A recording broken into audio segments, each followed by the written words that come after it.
Coach, just giving you some advice on communication at work and in today's world. So, communication is very important. I can't even express how important it is. And in today's world, we've got cell phones, we've got email, we've got all kinds of electronic devices. We tend to get, I'm sorry to say this, a little lazy. I myself included.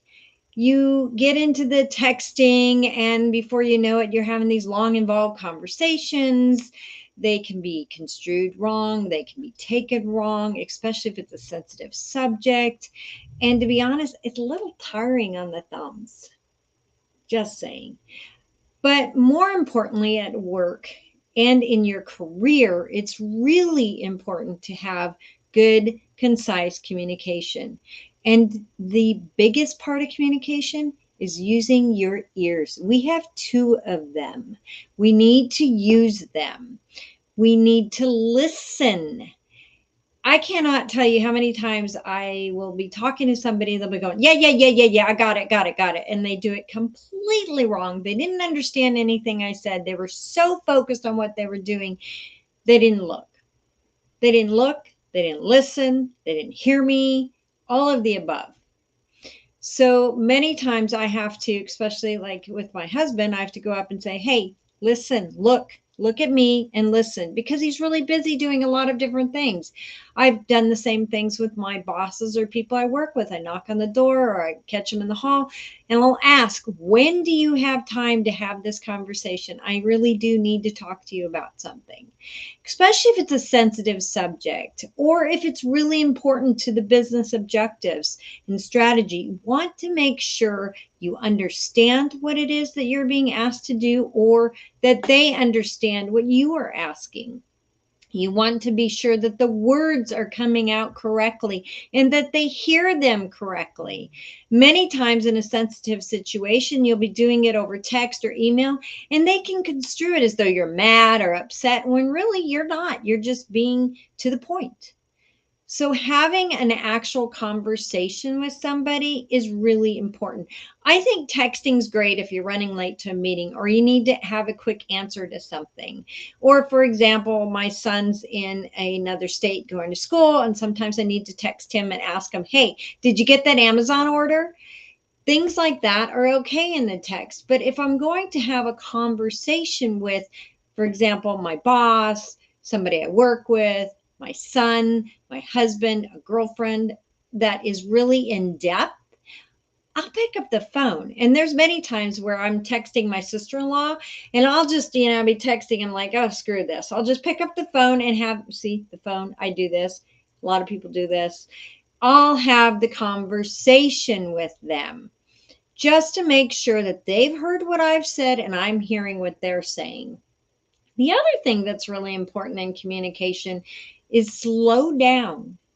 You do not have to constantly be talking. You can actually be listening.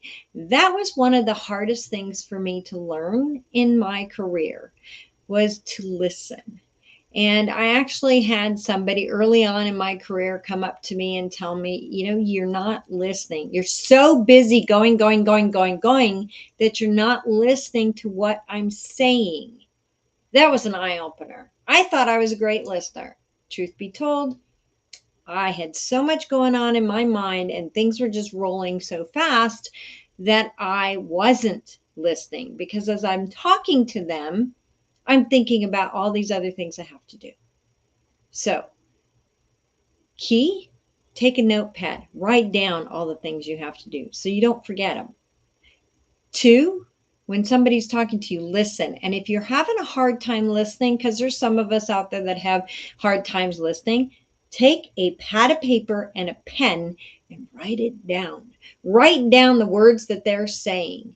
If you're listening, you will be able to write it down. Once you write that down, you lock it into your brain.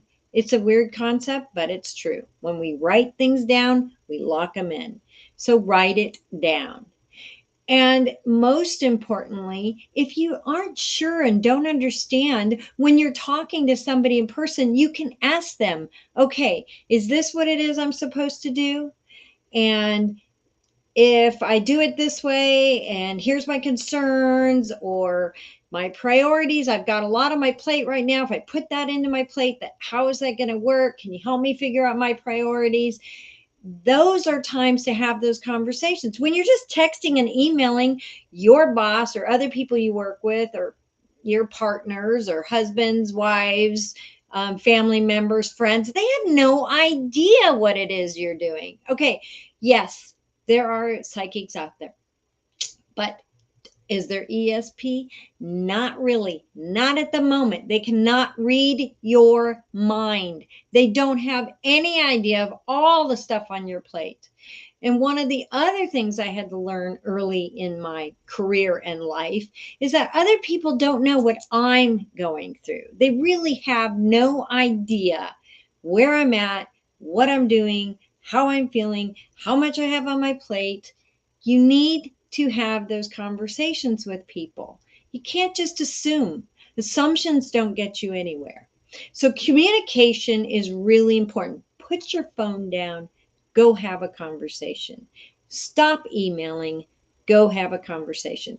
The reason why email is great is it's a great way for you to communicate what's going on with the project, to let the person know. It's a great way to communicate, to cover your behind. It's a great way to segue or make an appointment for a conversation. But if it's a conversation, the words need to happen. The ears need to happen, not this. Okay, folks? Get out there and talk. The other good thing is communication is essential to an organization. It's essential to a partnership. It's a good way to build rapport. It ensures that the organization's missions and visions and goals are being done and that things are getting done. It's also a great way to foster that sense of community, to feel we are feeling creatures. We're humans. We feel. So when you communicate, you can look at the verbal language or hear the verbal language. You can look at the nonverbal language. How are they feeling? They're shrugging. They're just bored. Where are they at? Nonverbal, sitting around and twiddling your thumbs. So it's a really good way to kind of interact that way. And it's really good, especially if you have change going on, sensitive information, not sure where you're at on projects and what you're doing. It's a great way to communicate by using your lips. Okay. It's a good way to increase productivity and positivity in a work environment. Communication is essential to organizations. And just doing it on email and text messaging isn't always working. So you need to understand and you need to know when is a good time to do that and when is not a good time to do that. My name is Robin Cartwright.